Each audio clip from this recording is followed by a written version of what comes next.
तो क्या हाल चाल। सब ठीक है। इस वीडियो में अपन स्टैटिस्टिक्स कवर करने वाले हैं। पूरा चैप्टर इकलौते वीडियो में खत्म हो जाएगा। और इस चैप्टर में आपको बहुत ज़्यादा कुछ प्रैक्टिस करने की ज़रूरत है नहीं। क्यों नहीं है? क्योंकि कुछ फिक्स तरीके का फिक्स्ड पैटर्न के क्वेश्चंस आते हैं, उन्हीं में से आएंगे, उससे बाहर कुछ आने वाले नहीं है। एज सिंपल एज दैट, है ना। तो कुछ वेराइटी का क्वेश्चंस होता है वो मैं ले लूंगा यहाँ पे। इसके बाद आपको जाके अपना जो भी रेफरेंस बुक है या फिर एनसीईआरटी करो तो एनसीईआरटी, तो उसमें से आपको सवाल पढ़ना है और उसको लगाना है। क्यों लगाना है? क्योंकि आपको वो सवाल का कैलकुलेशन करने में आसानी हो, है ना। तो इस चैप्टर में प्रॉब्लम यही होता है कि आपको कैलकुलेशन करने में बहुत ज़्यादा टाइम ले जाता है, जिसकी वजह से आपको हो सकता है कि एग्जाम में टाइम सफिशिएंट ना पड़े, है ना। इस चैप्टर का और कोई डिमेरिट है नहीं, बहुत ईजी चैप्टर है, आराम से निपट जाएगा, है ना। तो ठीक है, अपन स्टार्ट करेंगे। इससे पहले कि मैं ये स्टार्ट करूं, आपको इस चैप्टर में कुछ नहीं करना है। बस मैं जो जो करवा रहा हूं आइडियली, मतलब रिलीजियसली उसको फॉलो करना है। मैं जो सवाल करवा रहा हूं उसको अपने से फिर से सॉल्व करना है। अगर चाहो तो जब मैं सवाल दिखाऊं तो पॉज करके खुद ट्राई कर लो, उसके बाद सोल्यूशन देखना, ये भी कर सकते हो, ये भी काफ़ी अच्छा है। या फिर ख़त्म होने के बाद अपने से फिर से ट्राई कर दो, नोट्स आपको डिस्क्रिप्शन बॉक्स में मिल जाएगा। ये सही है? ओके।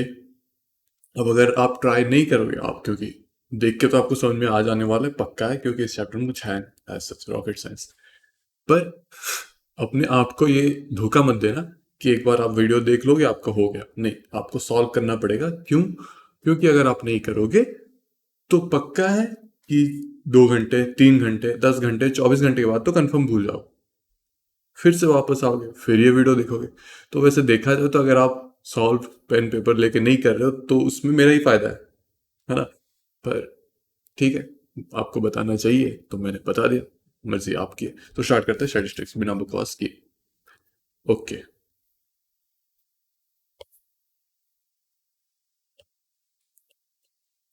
स्टैटिस्टिक्स, ठीक।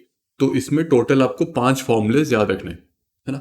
मीन के 3, मोड का एक, मीडियन का एक, टोटल 5 फॉर्मूला। अगर आपने वो चीज़ याद रख लिया बस आपका काम हो गया, कुछ नहीं करना है। ओके। एक फॉर्मूला तो नॉर्मल सा है, ये वाला।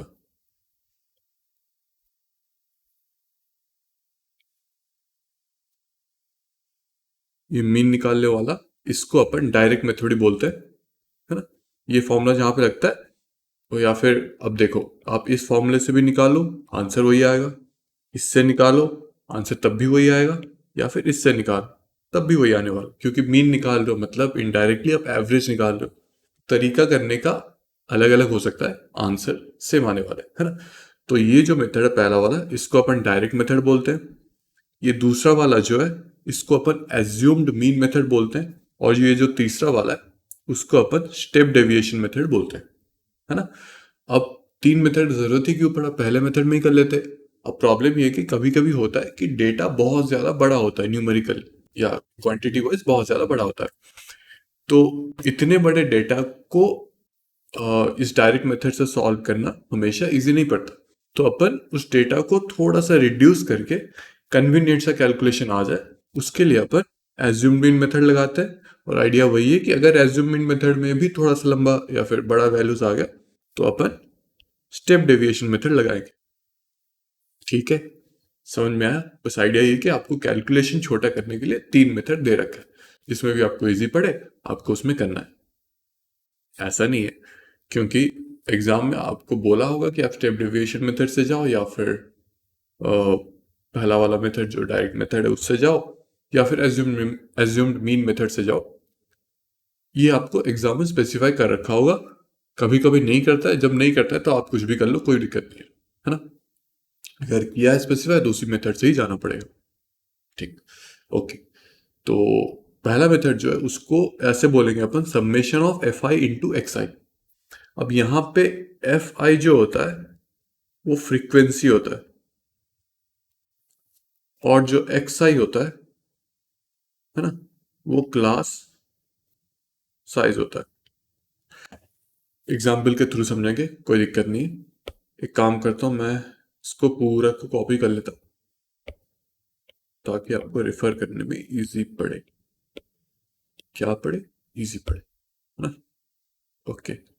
तो ये पूरा इसको मैं कॉपी कर लेता हूँ, एग्जाम्पल के थ्रू समझेंगे।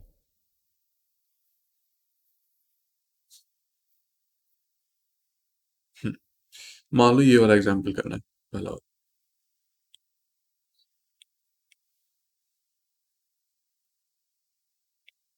है ना? ओके। कुछ छूट गया क्या? हाँ, नाम छूट गया। चलो वो खुद ही लिख देता हूँ मैं। ये अलग कलर से लिखता है।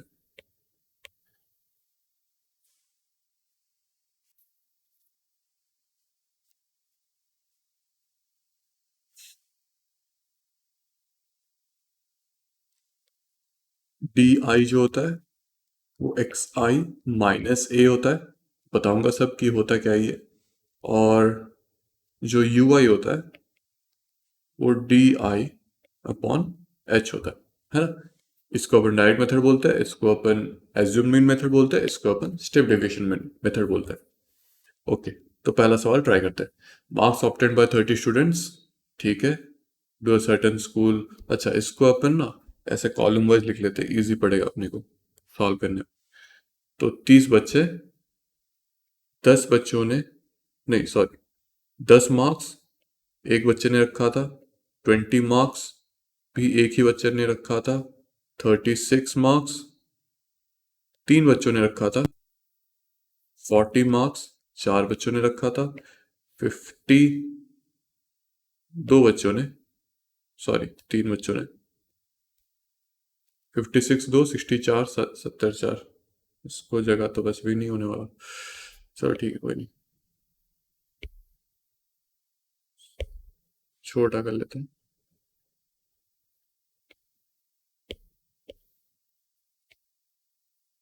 हम्म, ओके। तो 53 बच्चों ने रखा था। 56 दो ने, फिर 60 चार ने, 70 चार ने, 72 एक बच्चे ने रखा था। 80 एक बच्चे ने रखा था। 88 जो है दो बच्चों ने रखा था। 92 मार्क्स तीन बच्चों ने। 95 एक बच्चे ने रखा था। ठीक है। तो टोटल हो गए 30 बच्चे। और सारे बच्चों का जो मार्क्स है उसको अपन ऐसे अरेंज कर दिया। हाँ, ये मार्क्स है और ये आपका फ्रीक्वेंसी। और इसको अपन बोल सकते हैं कि कितने बच्चों ने वो मार्क्स रखा है। मतलब क्वेश्चन जो दे रखा है कि मान लो मैं 20 मार्क्स कौन कौन रखा है, बच्चे हाथ उठाओ। उस मेथड से जा रहा हूँ तो एक बच्चे ने हाथ उठाया कि हाँ मैंने 20 मार्क्स रखा है। वैसे ही 40 मार्क्स इसने रखा है, हाथ ऊपर करो, चार बच्चों ने रखा है। तो ऐसे करके अगर मैं इसको टोटल को ऐड कर रहा हूँ ये प्लस ये, तो टोटल 30 आएगा। है ना? करके देख लो, आने वाला है। ठीक है। तो फ्रीक्वेंसी जो होता है वो नंबर ऑफ ऑकरेंस होता है। कि जो 50 मान लो कि कितने बच्चों ने 50 मार्क्स रखा था, तीन बच्चों ने, तो 50 मार्क्स तीन बार ऑकर हो। ठीक है। तो यही होता है फ्रीक्वेंसी। समझ में आ गया? ओके। तो टोटल मार्क्स तो 100 है। Find the mean marks obtained. अब मुझे मीन निकालना है ना?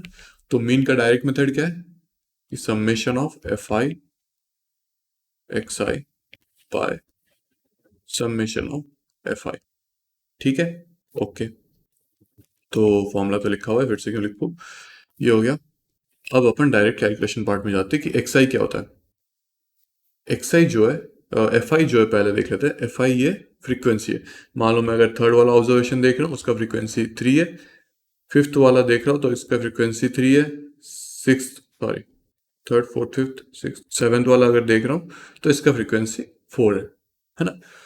तो करेस्पॉन्डिंग क्लास के लिए उसका करेस्पॉन्डिंग फ्रीक्वेंसी ये कितना है, इसी को अपन एफ आई इंटू एक्स आई बोलेंगे। है ना?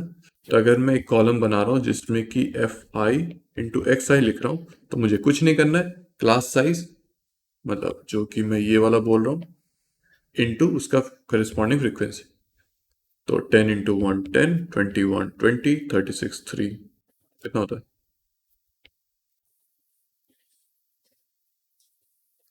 108। 160, 150, 12, 10, 11, 112, 24, 240, 280, 72, फिर यहाँ पे एफ आई एक्स आई वाला अगर कॉलम हो गया तो ये आ जाएगा 80, 176, 276, 95, है ना। ये एफ आई एक्स आई वाला हो गया। तो मीन जो है वो summation of F I into X I, मतलब इंडिविजुअली हर एफ आई एक्स आई को मैं ऐड करते जाऊंगा, मतलब 10 प्लस 20 30 प्लस 108 138 ऐसे करते करते जाऊंगा, टोटल यहाँ से लेके यहाँ तक सारे नंबर्स को मैं ऐड करने वाला हूँ। तो अगर मैं एडिशन कर रहा हूँ तो मेरा आंसर आ जाएगा 1779, ठीक है, डिवाइडेड बाय टोटल फ्रीक्वेंसी, मतलब 1 plus 1 plus 3 plus 4 plus 3 plus 2 plus 4 plus 4 plus 1 plus 1 plus 2 plus 3 plus 1, है ना। अगर मैं सारे को ऐड करा ऑब्वियस सी बात है 30 आएगा, क्योंकि टोटल बच्चे 30 ही है ना। तो इसका जो आंसर है वही आपका आंसर है, ये कुछ अराउंड 59.30 आ गया, ठीक है। फिर से बता रहा हूँ कि मैंने क्या किया। मैंने एक टेबल बनाया जिसमें कि मार्क्स लिखा हुआ था, है ना। उसके बाद मैंने उसके करेस्पॉन्डिंग, मतलब मार्क्स 10 कौन रखा है, एक ही बच्चे ने हाथ ऊपर किया। 20 किसने रखा है, एक ही बच्चे ने हाथ ऊपर किया। 36 किसने रखा है, 3 बच्चों ने हाथ ऊपर किया। तो वैसे करेस्पॉन्डिंग में वो मार्क्स, वो जो रेस्पेक्टिव मार्क्स है वो कितनी बार रिपीट हो रहा है या फिर उनका ऑकरेंस कितना है, वो मैं फ्रीक्वेंसी वाले कॉलम पे लिख दिया। उसके बाद मैंने क्या किया कि class marks into frequency multiply कर दिया, तो उससे एफ आई इंटू एक्स आई वाला टर्म आ गया, जो कि पहले 10 फिर 20 फिर 108 ऐसे सो ऑन सो फोर्थ। अब जो मेरा फॉर्मूला है वो क्या है कि summation of F I into X I bye summation of F आई। अब समेशन का मतलब ये होता है, इसका मतलब टोटल निकालना होता है, जो कि बेसिकली ऐड करना होता है, ठीक। तो मैं 10 plus 20 plus 108 plus 160 plus 150 plus ऐसे करते करते यहाँ तक ऐड कर दिया, जो कि मेरा आंसर आया 1779। उसको मैंने डिवाइड किया किससे, टोटल फ्रीक्वेंसी से या टोटल नंबर ऑफ ऑकरेंस से। तो 1 प्लस 3 प्लस, मतलब 1 plus 1 plus 3 plus 4 plus 3 plus 2 ऐसे करते करते यहाँ तक आया मैंने, जो कि मेरा आंसर 30 आएगा, जो कि मैं डायरेक्टली भी लिख सकता था। क्यों? क्योंकि टोटल नंबर ऑफ बच्चे ही 30 है। अब ऐसा थोड़ी है कि 36 मार्क्स पे किसने हाथ ऊपर किया, 88 में भी उसने हाथ ऊपर कर दिया, कोई पर्टिकुलर एक ही मार्क्स आया होगा, है ना। ओके, तो ये अपना मीन निकालने का पहला तरीका, डायरेक्ट मेथड, ठीक है, समझ में आ गया। ओके, अब देखते हैं step, sorry, assume mean method. इसी में देखना पड़ेगा शायद, ये क्या निकालना है, रिजल्ट नंबर ऑफ, हाँ मोड निकालने के लिए, चलो छोड़ो, इसी में देखना पड़ेगा। तो एक पेज क्रिएट कर लेते हैं। अब अपन एज्यूम्ड मीन मेथड से देखेंगे। एज्यूम्ड मीन मेथड, ठीक। तो ये टेबल को कॉपी कर लेते हैं। क्या है ना, हॉरिजॉन्टल टेबल में मुझे करने में प्रॉब्लम होता है, तो ये वाला ही लेना मेरे लिए सही होगा, है ना। इनफैक्ट आपके लिए भी वही सही होगा, ठीक है। ओके, ये हो गया। अब बस इसको नीचे कर लेते हैं, मेरे को इजी पड़ेगा।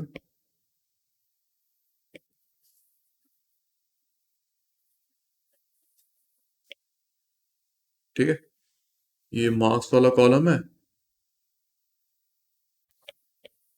ये कितने बच्चों ने वो मार्क्स स्कोर किया है, और ये एफ आई इंटू एक्स आई। इसका जरूरत नहीं है, क्योंकि उसी कॉलम में लिखना है अपन को, एल ओ, ठीक है। तो ये टेबल आ गया। अपना फॉर्मूला क्या था, देख लो, A plus summation of F I D I upon summation of F I. दिखने में तो वही सेम है, बस एक चीज है, यहाँ पे ए दे रखा है और यहाँ पे डी आई दे रखा है। मैं बता रहा हूँ क्या है वो। तो मीन जो है वो हो गया A plus summation of F I D I upon summation of F I. Clear है? ओके, अब ए जो है छोड़ो, एक बाद में बताऊंगा, पहले डी आई क्या होता है। डी आई जो है वो होता है एक्स आई माइनस ए। ठीक है, समझ में आया। और समेशन ऑफ एफ आई तो आपको पता है। अब ए जो है वो एक नंबर है। कौन सा वाला नंबर? आप कोई भी नंबर ले सकते हो, उसमें कोई दिक्कत नहीं है, पर मैं प्रिफर करता हूँ कि इनमें से जो बीच वाला होगा अप्रोक्सीमेटली उसी को मैं कंसिडर करूंगा। तो टोटल यहाँ पे 1 2 3 4 5 6 7 8 9 10 11 12 13 13 रीडिंग्स है। 13 का अगर मैं बीच वाला देख रहा हूँ तो फिक्स्ड वाला आ जाएगा। तो इसका जो करेस्पॉन्डिंग मार्क्स है इसी को अपन ए बोलेंगे। ठीक है, समझ में आया? ओके। तो मैं क्या कर रहा हूँ, सब में से ए सब्सट्रैक्ट कर रहा हूँ। मतलब अगर मुझे डी आई लिखना है तो मैं क्या करूंगा, 10 माइनस, अच्छा छठा वाला कौन सा रीडिंग था, 1 1 2 ना, इसको अंडरलाइन कर लेता हूँ वरना फिर से गुम हो जाएगा। ओके। तो मुझे इंडिविजुअली 10 में से 1 1 2 सब्सट्रैक्ट करना है, फिर 20 में से 1 1 2 सब्सट्रैक्ट करना है, सॉरी 1 1 2 नहीं, ये 56। 10 में से 56 सब्सट्रैक्ट करना है, 20 में से करना है, 36 में से करना है, वो वही मतलब करना है। ओके। सो 10 माइनस 36 अगर कर 56 अगर कर रहा हूँ तो ये आ जाएगा -46। बड़ा गंदा सा कलर है। -46। 56 माइनस 20 अगर कर रहा हूँ, 20 माइनस 56 बेसिकली, तो -36। फिर ये हो जाएगा -20। फिर हो जाएगा -16, -6, फिर 0, फिर आ जाएगा 4, फिर 14, फिर 16, फिर 24, देन कितना होता है 32, फिर आ गया 36, फिर 39। ओके, क्लियर है इतना? ठीक, ये अपना डी आई आ गया। तो उसने मतलब फॉर्मूले में अपन को क्या चाहिए, F I into D I. थोड़ा किसका देते हैं, फॉर्मूले में अपन को F I into D I चाहिए, F I into D I.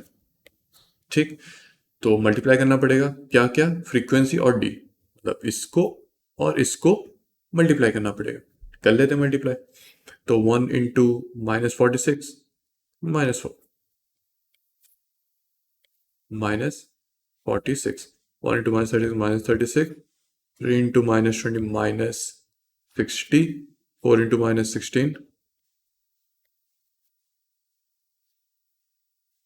64, -64, 3 into -6, -18, 0, 16, 56, है ना, फिर 16, फिर 24, 64, 108, 39। क्लियर है इतना? ओके। तो ये एफ आई इंटू डी आई वाला आ गया। अब इनका सारे का सम निकालना है। ए मम्मी मैंने निकाला, हट, कैलकुलेट कर दूं? मैं कैलकुलेट कर रहा हूँ, आप लोग खुद कर लेना। ओके। तो जो फॉर्मूला है वो ऐसा हो जाएगा, X mean equals to A plus A, क्या लिया था अपन ने 56, plus summation of F I into D I, मतलब मुझे इंडिविजुअली -46 प्लस -36 प्लस -16 -64 -68 ये सारे को ऐड करना है। ठीक है, ऐड करने के बाद मेरा summation of F I into X I आ गया, divided by summation of F I, तो 30 आएगा। तो इसका अगर मैं आंसर निकालूं तो पिछले वाले के साथ बराबर आएगा एग्जैक्टली, आप खुद निकाल के देख लेना, कोई प्रॉब्लम नहीं है। 59.30 था या 36 था, 30। ठीक है, 59.3 ऐसे ही कुछ, समझ में आ गया। तो ये हो गया आपका एज्यूम्ड मीन मेथड। अब आता है स्टेप डेविएशन मेथड।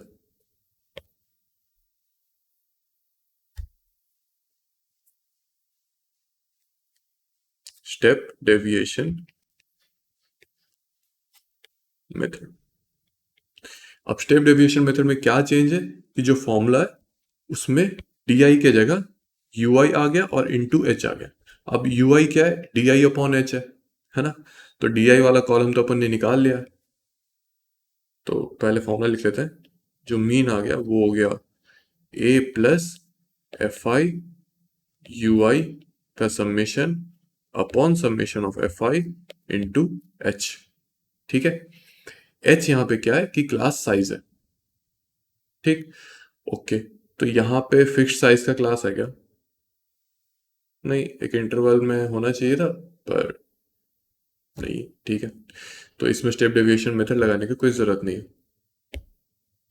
अगर इंटरवल होगा तब जाके स्टेप डेविएशन आएगा। इंटरवल मतलब ऐसा कुछ हो जाएगा कि 1 से ले मतलब ऐसे 10 से लेके 20 मार्क्स के बीच में कितने बच्चों ने रखा है, हाथ ऊपर करेंगे।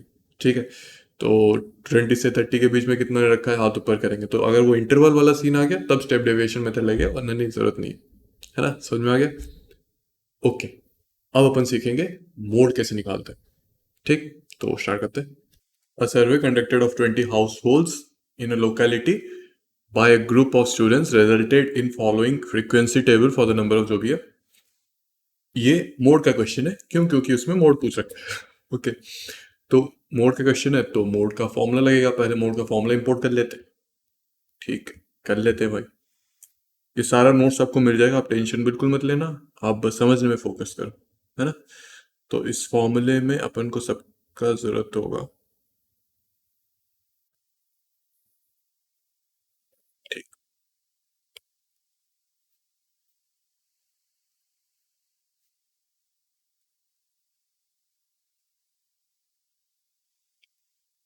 ओके, इसको थोड़ा छोटा करके पेस्ट कर लेते हैं, हाँ, ताकि इस पेज में अपन सोल्यूशन भी लिख पाए। अब देखो, मोड का मतलब क्या होता है? मोड का मतलब होता है हाईएस्ट नंबर ऑफ टाइम्स, या फिर फ्रीक्वेंसी जिसका हाईएस्ट होता है। जिस रीडिंग का फ्रीक्वेंसी हाईएस्ट है उसका अपन मोड बोलेंगे। अच्छा, ठीक है, समझ में तो आ गया। पर फ्रीक्वेंसी हाईएस्ट होने से क्या फर्क पड़ता है? अब देखो, मान लो कि मैं बोल रहा हूँ कि कोई क्लास में लेट्स से 100 मार्क्स का कोई एग्जाम हुआ है, तो 70 से 80 के बीच में लेट्स से 5 बच्चे, 80 से 90 के बीच में लेट्स से 10 बच्चे, 90 से 100 के बीच में लेट्स से 5 बच्चे। तो यहाँ पे मोड कौन हो गया? हाईएस्ट ऑकरेंस किसका आ गया? जो कि 80 से 90 के बीच में 10 बच्चे हो गए, शायद 10 ही बोला था शायद, हाँ जो भी। तो ये हाईएस्ट ऑकरिंग हो गया। तो इसी को अपन मॉडल क्लास बोलते हैं, है ना। तो जिसका फ्रीक्वेंसी हाईएस्ट है वही हो गया मॉडल क्लास, है ना। समझ में आ गया? ओके, तो यहाँ पे ये फॉर्मूला है मोड निकालने का। तो इसमें क्या क्या है, जो एल है वो अपना जो मॉडल क्लास होगा जिसका फ्रीक्वेंसी हाईएस्ट है उसका लोअर लिमिट है। ठीक, F1 जो है वो फ्रीक्वेंसी है किसका? मॉडल क्लास का। F0 जो है वो फ्रीक्वेंसी है किसका? मॉडल क्लास से प्रीसीडिंग वाले का, है ना। और F2 जो है वो मॉडल क्लास से बाद वाले का। मतलब कि अगर इस सवाल में देखूं तो सबसे हाईएस्ट ऑकरेंस इसका आ रहा है 8, है ना। तो 8 जो है वो अपना F1 हो गया, 2 जो है वो हो गया F2 सक्सीडिंग, 7 जो है ये हो गया F0 या फिर F0 प्रीसीडिंग। ठीक है, अब लोअर लिमिट किसका लेना है? इसका लेना है। ठीक है, मॉडल क्लास का लोअर लिमिट लेना है एल की जगह। ओके, और एच, हाँ एच तो क्लास इंटरवल है कि 1 से 3 है तो 2 का इंटरवल आ रहा है, 3 से 5 2 का, तो क्लास साइज है, क्लास इंटरवल जो है वो 2 हो गया, है ना। तो यहाँ पे अपना जो एल है इस क्वेश्चन के हिसाब से, एल जो है वो आ गया 3, F1 जो है वो 8 है, F2 जो है वो सक्सीडिंग है, मतलब उसके बाद वाला फ्रीक्वेंसी 2, और जो F0 है वो प्रीसीडिंग है इसके पहले वाला जो कि 7 है। फॉर्मूला क्या है कि mode equals to lower limit 3 plus F1 minus F0 मतलब 8 minus 7 divided by 2 times F1 so 16 minus F0 7 minus F2 2 times H जो है क्लास इंटरवल, क्लास साइज है जो कि 2 है यहाँ पे, है ना। क्लास साइज का मतलब ये होता है कि 1 से लेके 3 है तो 2 का डिफरेंस आ गया, 3 से लेके 5 2 का, 5 से लेके 7 2 का, ऐसे। ओके, ठीक। तो इसी को कैलकुलेट करना है, जो भी आंसर आए आ गया।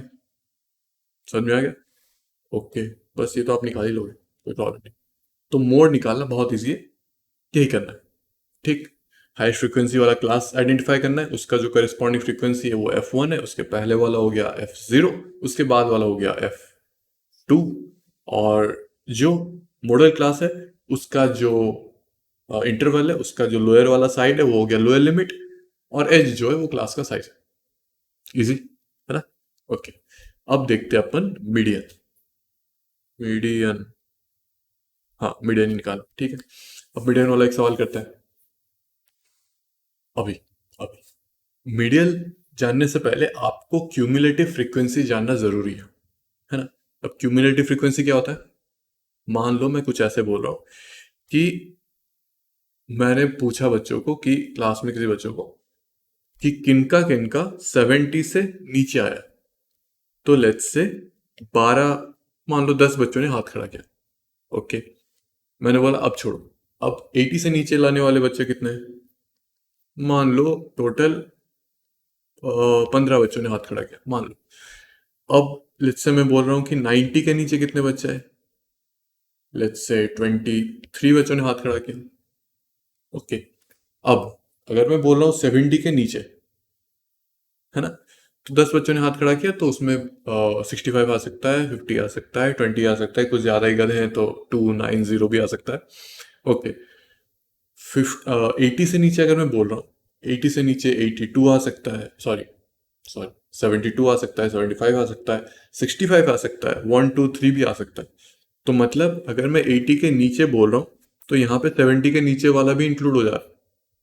ठीक, तो 70 के नीचे वाला प्लस जो कि 70 और 80 के बीच में है, उन दोनों का मिला के 15 आ रहा।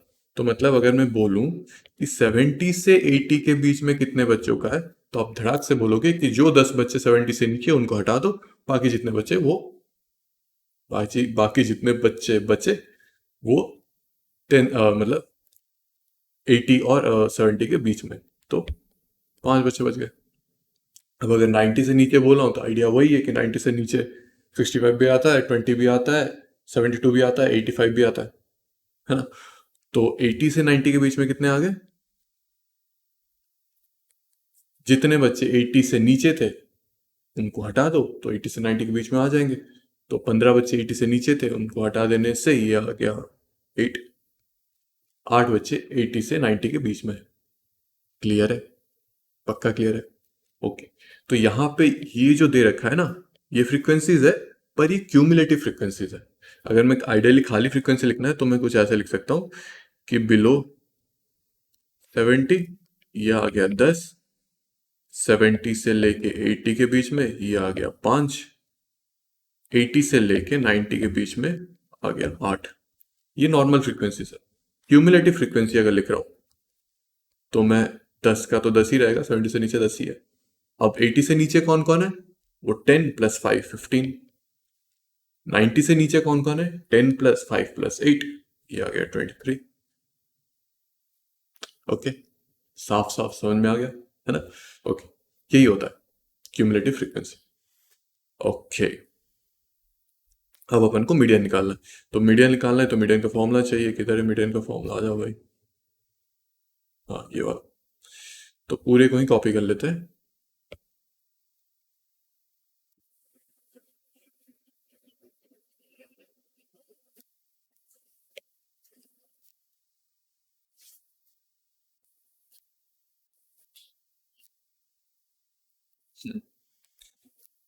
यहाँ पे कोने में मैंने पेस्ट कर दिया। साइज छोटा कर लेते ताकि बिल्कुल सही सोल्यूशन लिख पाए। ओके, हो गया। अरे, जूम हो जाओ। हाँ, आ गया। ओके, तो यहाँ पे जो मीडियन है, ज़्यादा छोटा हो गया क्या? थोड़ा बड़ा कर लेते हैं और इसको इस तरफ ले आते हैं।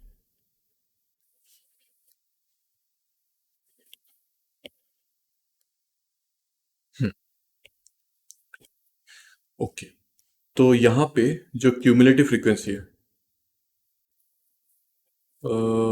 फॉर्मूला को डायरेक्ट डिस्क्राइब कर लेता हूँ। n/2 यहाँ पे जो है, n/2, तो इसमें जो n है ना, वो वो फ्रीक्वेंसी है। किसका फ्रीक्वेंसी है? वो समेशन है, फिर क्यूमुलेटिव फ्रीक्वेंसी है, जिसका मतलब कि सारी फ्रीक्वेंसीज को ऐड करने के बाद जो आंसर है वो एफ आई है, एन है। ओके, और यहाँ पे जो क्यूमुलेटिव फ्रीक्वेंसी है वो तुम्हारा मीडियन क्लास का प्रीसीडिंग वाला है। ठीक है, ओके। और जो एफ है वो मीडियन क्लास का फ्रीक्वेंसी है, और जो एल है वो भी मीडियन क्लास का ही है। ओके, तो यहाँ पे अगर मैं देखूं तो यहाँ पे लेस देन 140 4 बच्चे, लेस देन 145 11, 150 29, 155 40, 46 51, है ना?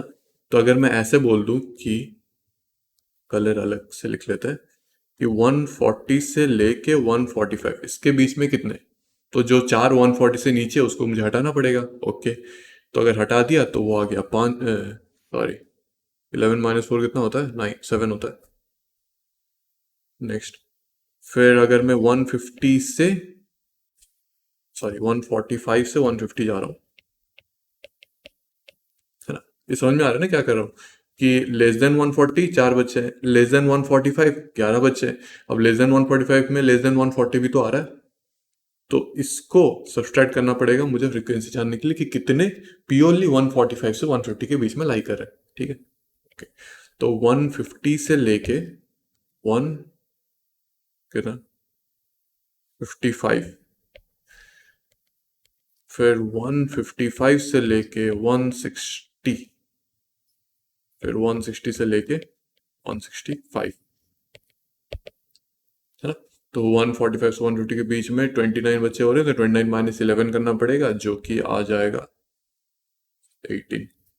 और फिर 40 - 29 ये आ गया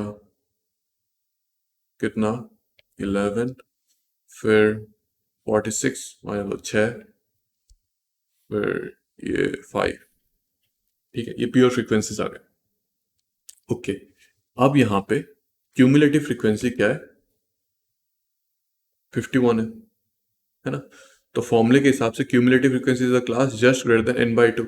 अब क्यूमुलेटिव फ्रीक्वेंसी अगर 51 है टोटल वाला, तो n/2 का वैल्यू क्या हो गया? n का वैल्यू 51 है, तो n/2 का वैल्यू 51/2। प्योरली डिवाइड नहीं होगा, आई नो, पर ये कुछ डिवाइड करने के बाद अराउंड 25.5 ऐसा कुछ आ, है ना? अब सबसे क्लोजेस्ट क्लोजेस्ट बट 25.5 से छोटा कौन सा रीडिंग है? 11। ठीक, ओके। तो cumulative frequency class just greater than n/2 gives the median class. अच्छा, तो ग्रेटर देन लिखना था, सॉरी। 25.5 से जस्ट ग्रेटर देन कौन सा है? 29 है, तो ये वाला अपने का अपना मीडियन क्लास है। तो इसको मार्क कर लेते हैं, ये वाला अपना मीडियन क्लास का क्यूमुलेटिव CF हो गया, क्यूमुलेटिव फ्रीक्वेंसी हो गया। पर यहाँ पे जो फॉर्मूला वाला CF है ना, ये जो मीडियन है, ये हो गया L plus n/2 minus CF by F into H।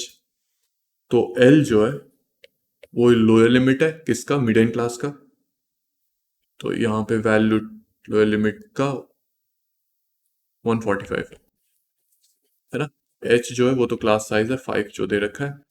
n/2 तो अपना निकल के आ गया 25.5, जो कि ले लो 25 ले लो या 25.5 ही ले लो, ज़्यादा कोई प्रॉब्लम नहीं है। क्यूमुलेटिव फ्रीक्वेंसी जो है वो जस्ट ग्रेटर देन वाला नहीं, क्यूमुलेटिव फ्रीक्वेंसी जो आफ्टर वाला, बिफोर 11। ठीक है, तो जो मीडियन अपना क्लास होगा उसके पहले वाला जो है उसको अपन क्यूमुलेटिव फ्रीक्वेंसी ले लेंगे। क्लियर है? ओके, और जो फ्रीक्वेंसी है वो तो वही वाला है, कितना 18। क्लियर है? तो F और L जो होता है वो इसी क्लास का लेना पड़ेगा। तो ये 18 आ गया, यहाँ पे 18 लिख दिया मैंने। ये कौन सा था? F और L का वैल्यू जो मीडियन क्लास मैंने लिया था उसी का आएगा। और क्यूमुलेटिव फ्रीक्वेंसी जो है वो उससे, जो क्लास है उससे जस्ट पहले वाला आ जाएगा। और n/2 तो वैल्यू n/2 ही आएगा, है ना। तो वैल्यू सब्स्टिट्यूट कर लो और आंसर निकाल लो। क्लियर है, समझ में आ गया। तो मीडियन ऐसे आता है। आई नो मीडियन थोड़ा कंफ्यूजिंग है, पर है तो है, कुछ नहीं, फॉर्मूला को ही ढंग से समझना है और याद करना है ना। ओके, अब अपन जाते हैं एक पैटर्न का सवाल। चलो एक काम करते हैं, मिसिंग फ्रीक्वेंसी का सवाल एक कर लेते हैं। एक मैं करूंगा, एक आपको होमवर्क दूंगा। तो मान लो ये वाला डायरेक्ट मेथड से होगा तो ये वाला इजी है, ये आपको होमवर्क है। ठीक है, अब ये वाला मैं कर लेता हूँ, जहाँ पे कि मीन दे रखा है 18 है और बाकी सारा इंटरवल दे रखा है, मुझे ये मिसिंग फ्रीक्वेंसी निकालना है। समझ में आ गया। ओके, तो मीन का फॉर्मूला क्या था, कौन से मेथड से बोला है, नहीं बोला है तो डायरेक्ट वाला मैं लगा देता हूँ। सो मीन जो है वो होता है summation of F I X I bye summation of F आई। क्या इतना क्लियर है? हाँ बिल्कुल क्लियर है। ओके, तो इसको बगल में रख लेते हैं। अब यहाँ पे ये जो है ये क्लास इंटरवल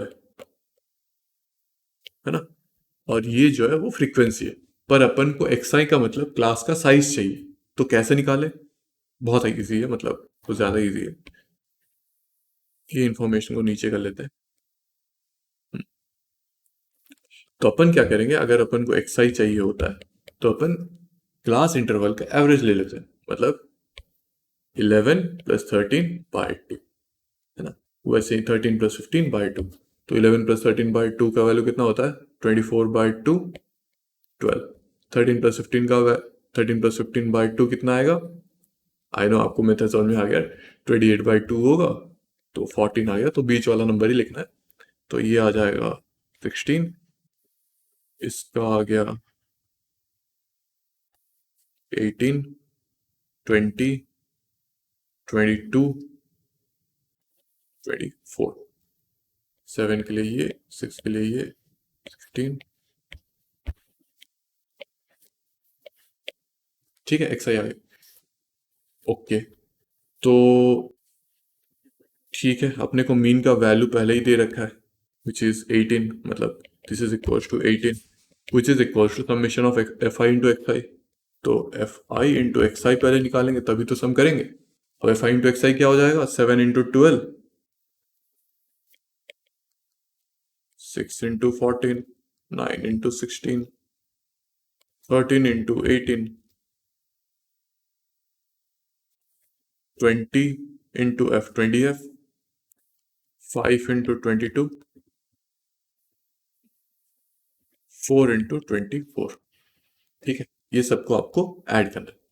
जो ऐड करने के बाद इसका आंसर कुछ आ जाएगा 752 + 20f। ठीक है, ऐसा कुछ आंसर आएगा।